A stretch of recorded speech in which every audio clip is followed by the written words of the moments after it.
Manever I say ma PENDREAM TV. PENDREAM TV there, I see them yopo. Well, you see, some of our political leaders and actors, unfortunately, they make the application of logic too difficult and sometimes impossible. And you just simply wonder, first of all, whether they think or not, and then secondly, how they think.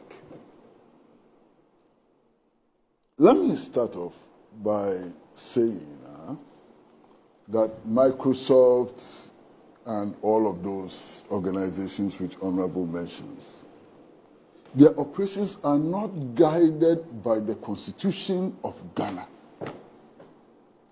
So how Microsoft operates with regards to the movement of its staff and so on is not what determines how people retain their membership of Parliament in Ghana or not. That is determined by a constitution that we, the people of Ghana, adopted for ourselves in 1992. So that comparison is neither here nor there. Now, if we go to the constitution, which provides us with the legal framework for the conduct of business in Parliament,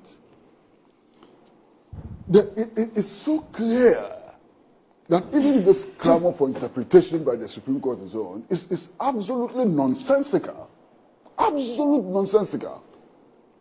Because the provisions are so clear, even babies can read these provisions and understand them. Babies have read. Well, there is historical evidence that some people started reading and are proficient at reading by the age of 3. So there's evidence to that effect.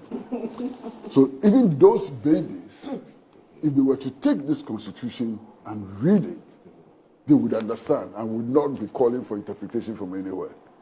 Now, hold on. This is Article 97 of the Constitution.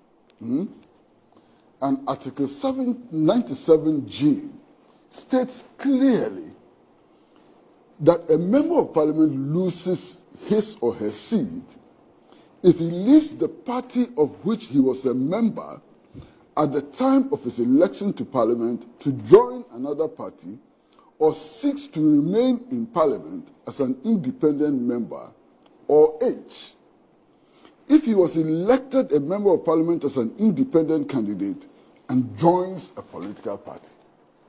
Who needs interpretation for this?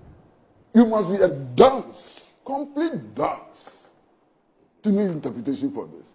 This is clear language. Yeah, but is this for the future or for now? No, sir, I beg you. How do I beg you. This future and now, take it out. It doesn't apply. The language is so clear. Let him finish and then I'll make my argument. Okay. The language is so clear. Now, let's take the New Patriotic Party. You have enacted for yourself a constitution, okay, which says that anytime any member of Parliament or any other member contests against your party candidate, that person automatically loses his or her membership of your party. So let's take the case of Cynthia Morrison. Cynthia Morrison is contesting against the candidate of your party. By virtue of your constitution, she automatically loses her membership. You don't have to make any proclamation. You don't have to go through any process. Just by filing against your candidate, she automatically loses her membership. Then, at the same time, you go to Parliament arguing that she should represent the party which has removed her as a member. Where is the logic in this? And where is the sense in this? Why do you make the application of logic so difficult for yourselves and for everybody? Why do you discard the tenets of logic, common logic? It's unbelievable. Unbelievable that you can, in one breath, say that somebody's conduct is such that she or he can no longer be a member of your party. And if he or she can no longer be a member of your party, it implies that that person cannot represent your party. And then at the same vein, you go to Parliament and say, that person that you say cannot represent your party should represent you in Parliament. What is the sense in this? That's the beauty of Parliamentary. This is not beauty. This is the ugliness of people who think that politics is illogical. Are you just playing? You're just being dishonest. No. My only... Clearly, I'll wait for him. I'll wait for him. This illogic is the ugliness of a certain type of politics. I mean, I can't believe it. But it is happening. And it is happening by our representatives, some of our representatives in Parliament. And I don't know what to say. I don't know what to say. And then, you see, there is something else which is important. If you go to a parliament, we have written standing orders which divides parliament into majority and minority. So clearly, the standing orders did not envisage the kind of situation we have today, where the NPP side and the NDC side have the same numbers. Okay.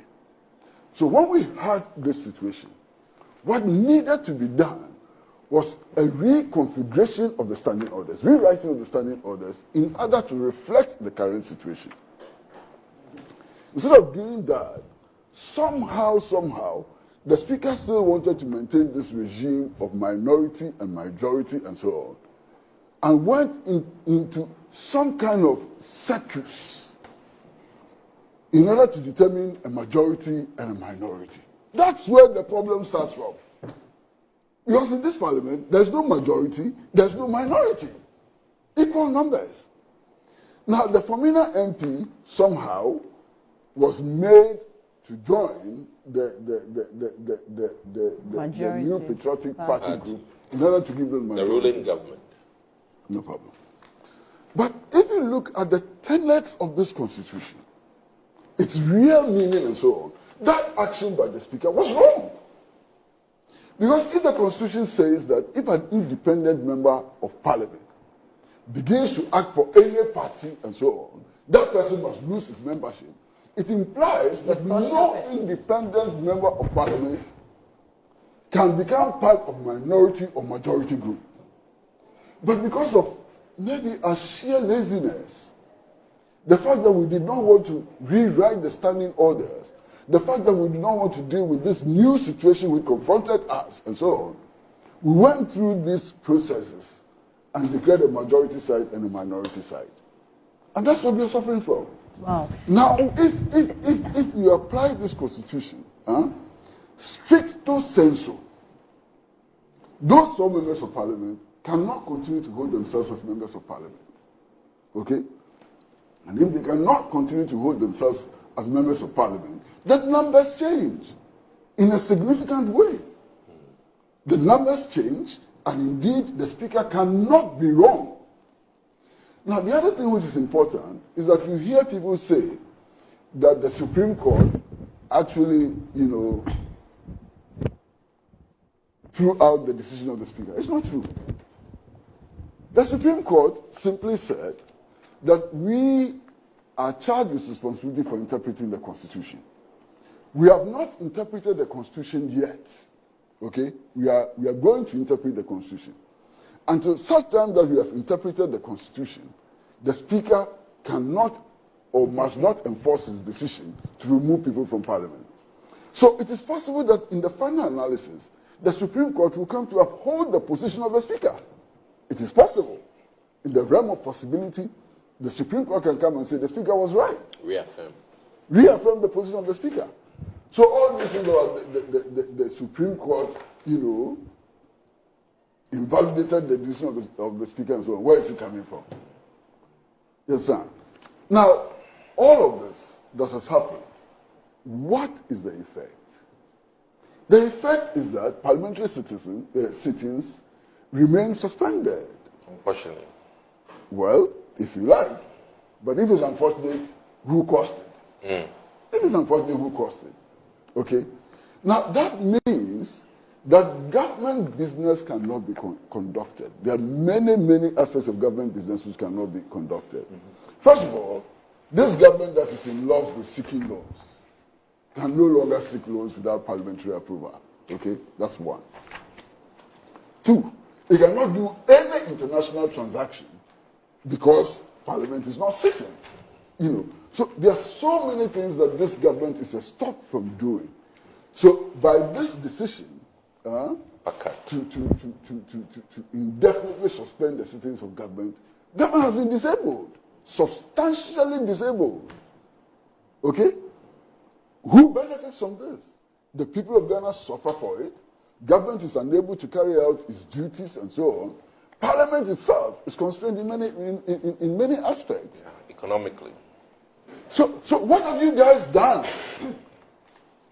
What have you done? What have you done to yourselves, to your government, and to your country? I can't believe how you people are behaving in Parliament.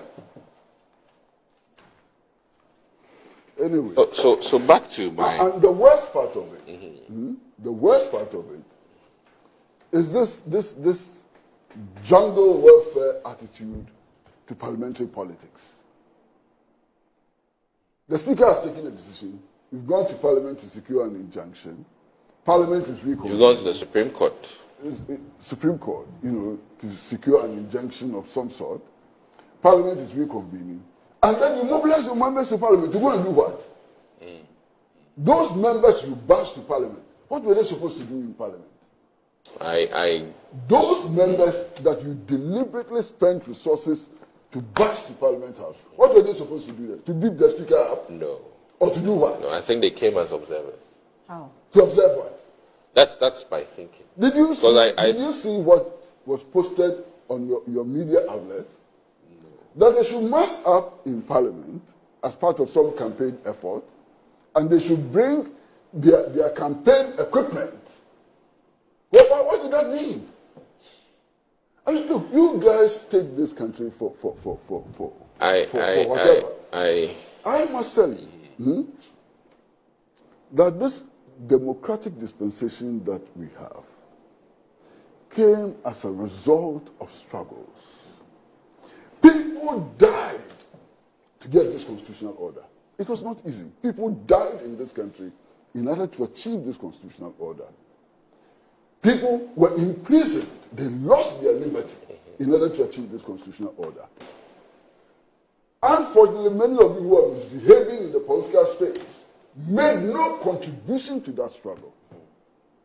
And you are stamping on everything and misbehaving everywhere. The consequences of these irresponsible acts by these political actors and leaders may affect all of us, but will affect them more than they affect us.